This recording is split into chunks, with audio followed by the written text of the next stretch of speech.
Oh, burping. Okay. Yes, yes, yes. Any more questions? No, thank you, sir. Thank you, Sheikh. Barakallah fiqh, akhi. Okay, brother Mubdir from Iraq is asking about burping. When someone eats too much or drinks too much and then he passes wind from his mouth, from his stomach. So he's burping. Does it affect the wudu? The answer is no. None of the scholars said that it affects your purity.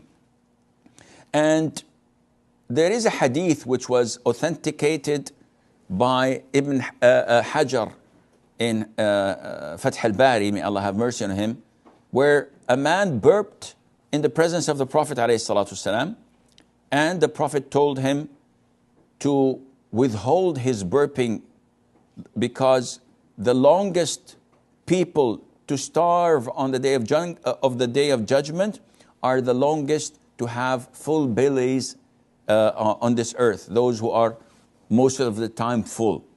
So the act of burping in public is not something appropriate. It is bad manners and etiquette, and one must avoid it. But again, it has no impact on the validity of your wudu, nor even your prayer.